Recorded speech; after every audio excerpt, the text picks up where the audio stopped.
มาเดี๋ยวนี้เขา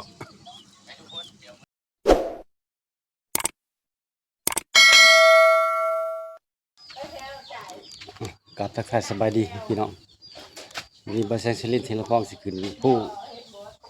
ไปหาอยู่หากินก่อนตามผู้สิมีหยังได้หยังมื้อนี้ก็ติดตามเบิ่งตามชมนำกันนะไปกับ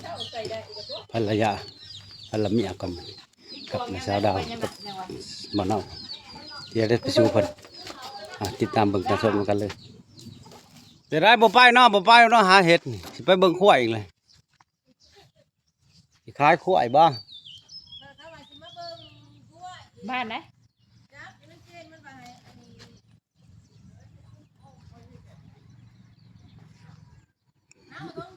ขายขั้วแล้วมันสิได้ใช้หน้าบัดนี้อ้าวเออ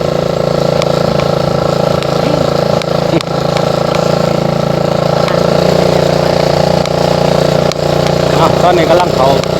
สวนยางเหยียบในสปีดไปทางภูเพ่ไปแล้วมันนี่ไปหาอยู่หากินหาเบิ่งเห็ดพอกับมันจะมีบริเวณบดมันไม่เห็ดพอก็หาเห็ดบดแก่แล้วมาแกงลองไปเบิ่งมันจะมีบ่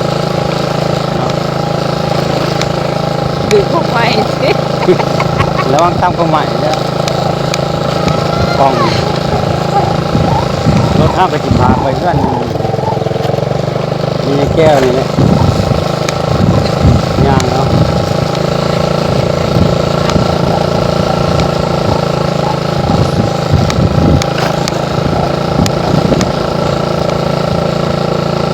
นี่แก้วโอ้ความสั้นโอ้ยเมื่อเถอะพี่น้องเอ้ยมาตะกี้คือบริหลอดมาบัดจะได้คนสอกอยู่หากินมันต้องไปแน่นี่แหละไปน้ำพุน้ำผานี่ไม่ขึ้นพูดตอนช่วยๆนี่มันหอนเป็นย่างก่อนไว้บ่ไว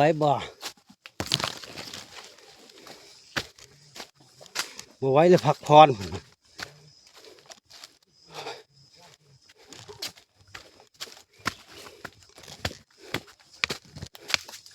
ขึ้นผู้เพ่ฮะ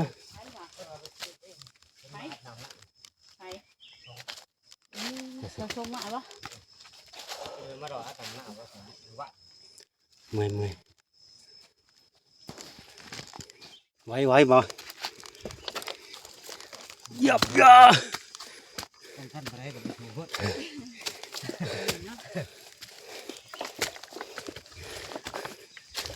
พิษอะไรพี่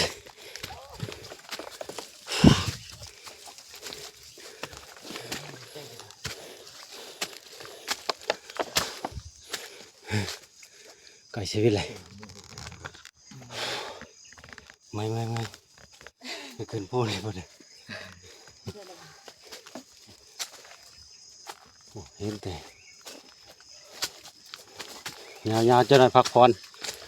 แล้วก็ยาวต่อนิดพักคู่นั่งพักผ่อน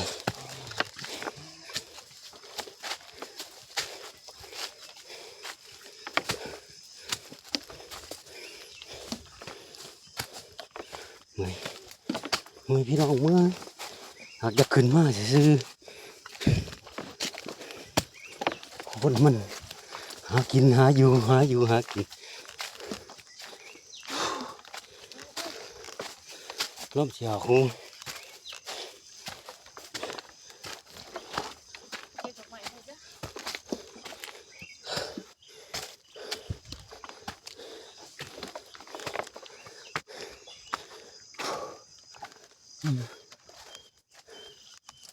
โอ้ยฮอนแล้วเ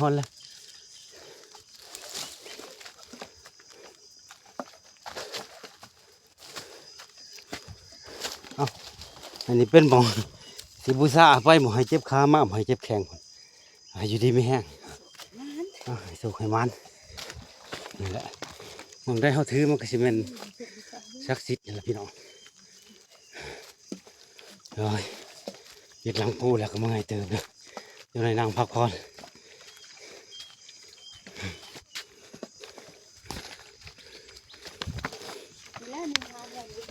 พักผ่อนกันเลย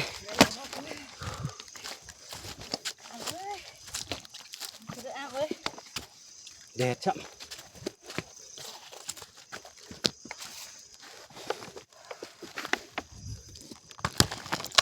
โอ้มันสิมีอยู่บ่เนี่ย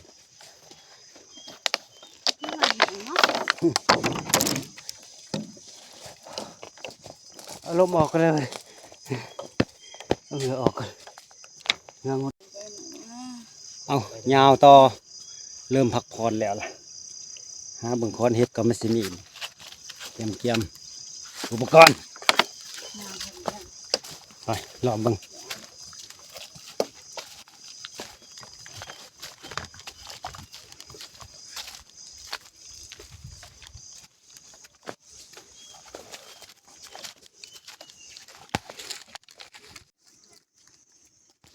เฮ็ดบดพี่น้องมันบ่อยากออกลายบ่ได้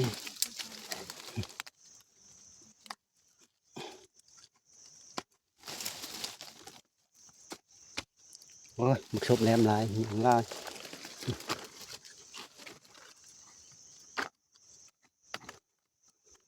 ตัวดีงามโอ้ยงามคอนนี่พอดีงามคอน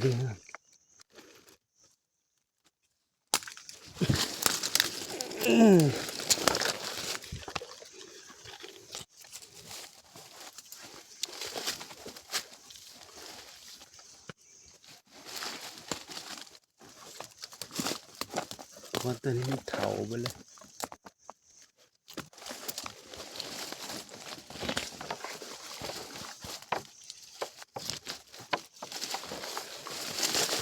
เห็นมองเดียว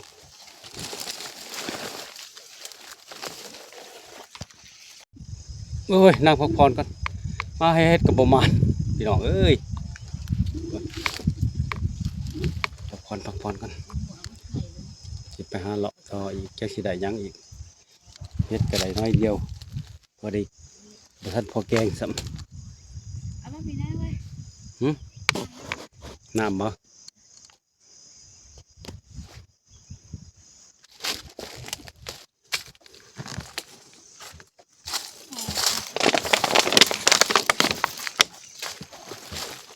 เอาหลังแสบเสียว น้ำกินโอ้มีแต่แมงบง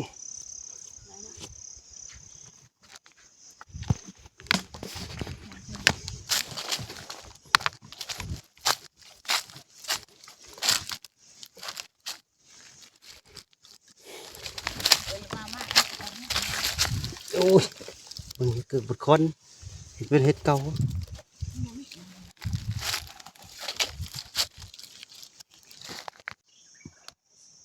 โอ้ทุกคนถ้ามันนั่นเป็นเห็ดอ่อนนี่ฉันสิเก็บเห็ดนี่โอ้ยนี่แต่ดอกคือใหญ่ๆเลยมันเป็นเห็ดเก่ามันเป็นเห็ดใหม่มันเป็นตะกินเบิ่งสิกวดเบิ่งก่อนมีตัวอ่อนบ่ถ้ามีตัวอ่อนก็สิเอาบื้อคือคอนสิบินพี่น้อง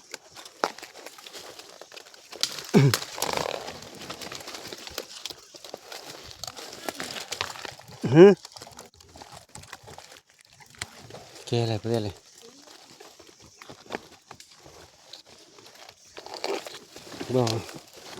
บ่ออกให้มันออกโอ้ลายอยู่โอ้ยรอลุ่นเฮ็ดบดกับบ่มีปานนั้นเขาว่าเฮ็ดได้พอออก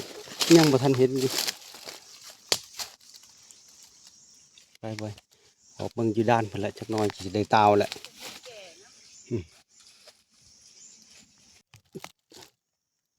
นี่หวานตะโมพี่น้องหวานตะโมเอาไปแกงหรือว่าไปมุกใส่กระป๋อมโอ้ยเสียไปเลยนี่หวานตะโมแต่ยังไปหาบ่ใช่ละโอ้มีแต่หวานตะโม แต่หยอดงามๆเลยนี่ไปหกก่อน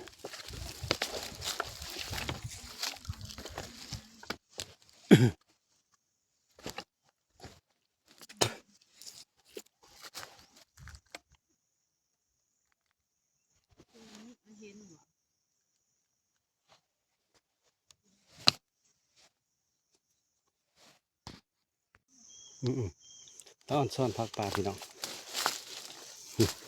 กินกับป่นกับลาบกับแจวแซ่บเบิดนี่จะแกงสีออมก็ได้ผักยังง่ายพี่น้องคนอื่นบ้านคนอื่นผักยังง่ายบ้านพี่น้องเสื่อนพักยังกระบุงคือกันนะพี่น้องนี่พักยังง่ายพี่น้องกินแซ่บโอ้ยยิ่งไรนี่เพิ่นว่าเฮ็ดพอออกนะพี่น้องเนาะเขากับมาหาเบิ่งเฮ็ดนี่ยันท่านออกอยู่มาแถวหลังผู้เพไปแหละแถวห้องกระปูห้องกระปูก็หลายพี่น้องห้องกระปูมันหอนย่างกระปูเฮ็ดได้เฮ็ดบ่เฮ็ด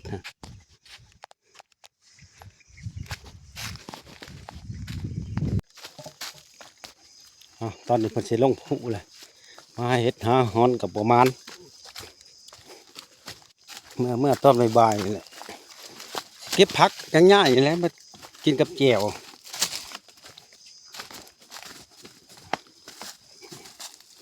ลงผู้เพเลยมามันประมาณปานใด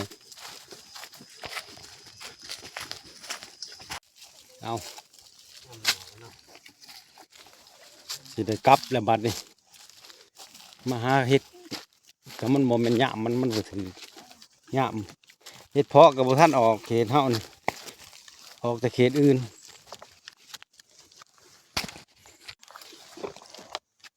สิได้จำแจวแล้วเมื่อนี่คือเก่าเอาหมดเวลาไปมาหากินกับบ่ได้ได้เฮ็ดอยู่บ่หลายเฮ็ดบด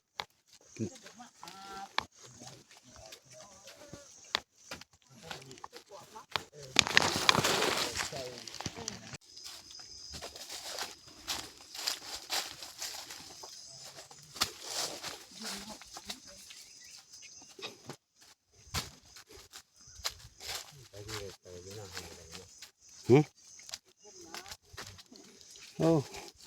เสียงคือเป็นแต่ชวนให้ชวนมันบ่เห็นหน้าเนาะ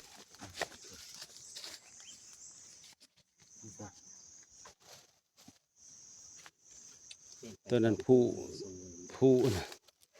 ผู้บรรณศาสตร์นะ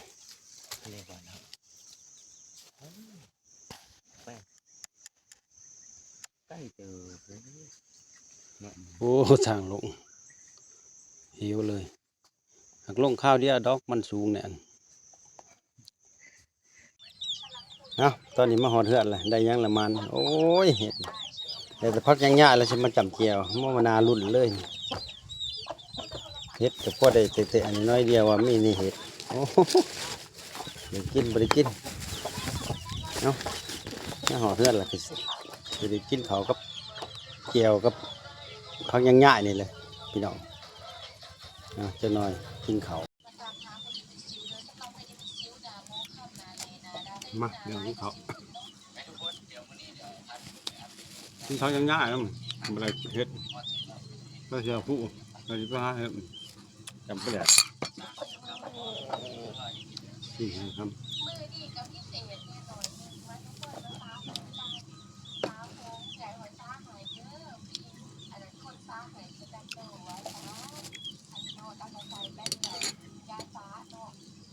ก็ฝึกยิบหา